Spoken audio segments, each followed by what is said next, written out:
छात्र भाजपा जिंदाबाद, ये ट्यूशन फीस के नाम पर लूट नहीं चलेगी, प्राइवेट स्कूलों में लूटपाट नहीं चलेगी, प्राइवेट स्कूलों में ट्यूशन फीस नहीं चलेगी, तो नहीं चलेगी, केवल ट्यूशन फीस लेनी होगी, केवल ट्यूशन फीस लेनी होगी, चार्जेस पर रोक लगाओ, सभी तरह के चार्जेस पर रोक लगाओ, ये तरह तरह के चार्जेस नहीं चलेंगे।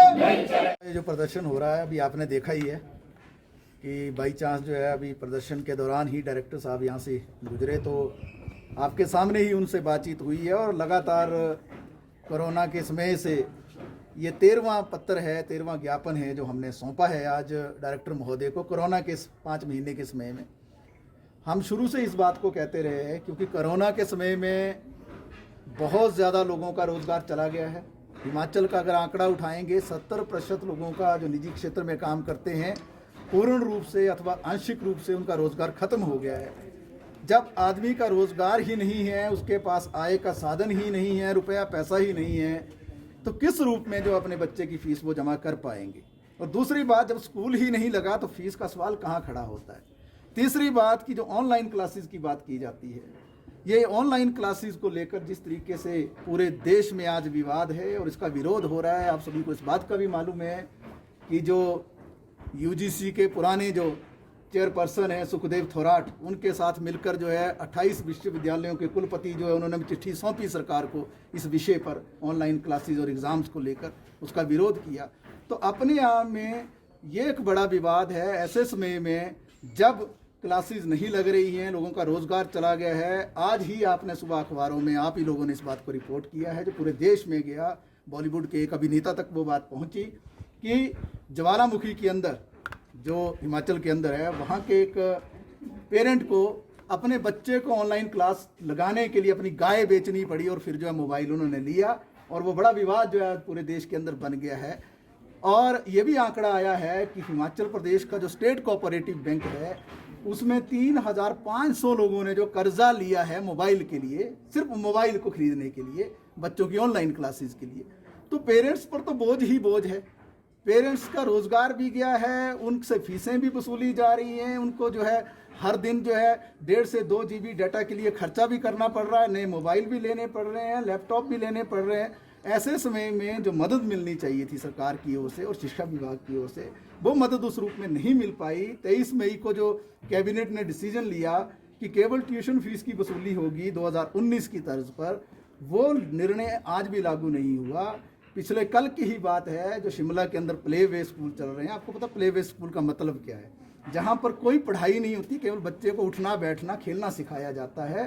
तो वहाँ जो है 25,000 रुपया या 20,000 रुपया 16,000 रुपया एडवांस में ले लिया गया और उसके बाद जो है अब दोबारा से वो 15,000 रुपये की मांग कर रहे हैं ट्यूशन फीस के नाम से। ट्यूशन फीस किस बात की होती है? पढ़ाई की। पढ़ाई तो होती नहीं है प्ले वे स्कूल में।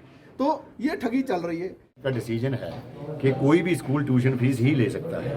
अगर किसी ने इससे विपरीत या इससे अधिक फीस ली है तो वो उसको आगे एडजस्ट करनी पड़ेगी या वापस करनी पड़ेगी। ये जो कैबिनेट में डिसीजन है, कोई ये हमारा विभाग का डिसीजन नहीं है, पूरी प्रदेश की सरकार का डिसीजन है। ये सबके लिए मान्य है, चाहे स्कूल है, चाहे कोई प्राइवेट और कोई इंस्टीट्यूशन है या विभाग है, या चाहे कोई भी हिमाचल प्रदेश में रहने वाला है। जो भी सरकार का आदेश है, खासकर कैबिनेट में पास हुआ डिसीजन है, वो सबको मानना पड़ता है, इनको भी मानना पड़ेगा। अभी अब तो बहुत ज़्यादा पता है कि हमारे पास हम NOC देते हैं इनको, तो हमारे पास ये है कि इनका NOC रद्द किया जा सकता है। अगर ये लगेगा कि इन्होंने बिल्कुल सही में जो इनके ऊपर जो जैसा लगा है, ब्लेम किया है कि 400 बच्चों को ऑनलाइन से हटा दिया या ज़्यादा फीस ली है, कोई भी ऐसा अगर ये सच्चाई उसमें है तो उनके ऊपर एक्शन बिल्कुल 100% होगा और एज़ पर रूल्स एक्शन होगा।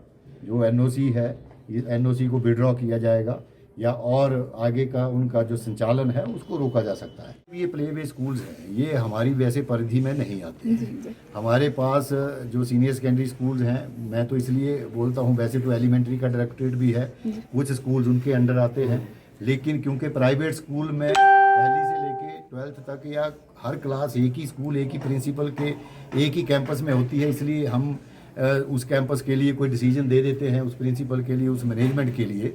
लेकिन प्ले वे स्कूल ये हमारे उसमें मैं कहता हूँ परव्यू में नहीं है। ये आप किसी और विभाग में या पेरेंट्स को तो ये कहना चाहिए कि उनसे भी, आजकल जब प्ले वे में तो सारे स्कूल, क्रच, इवन जिम और वहाँ पर तो सारे बंद हैं, तो ऐसे बंद पड़े हुए इंस्टीट्यूशन में फीस ना लेने का कोई किसी को अधिकार है, ना पेरेंट्स को देना ही तो चाहिए। सर कानून बनाने के ये सरकार की उसके बाद होगा। प्रशासन क्योंकि का क्या शिक्षा- रवैया रहेगा नहीं, इसके? मैं बताता हूँ, शिक्षा विभाग के अंडर प्ले वे स्कूल नहीं आते हैं, मैं जी, तो इतना ही बोलूंगा। जी जी नहीं चलेंगे, नहीं चलेंगे, नहीं चलेंगे। बच्चों को डराने धमकाने वाले स्कूल नहीं चलेंगे, नहीं चलेंगे, नहीं चलेंगे।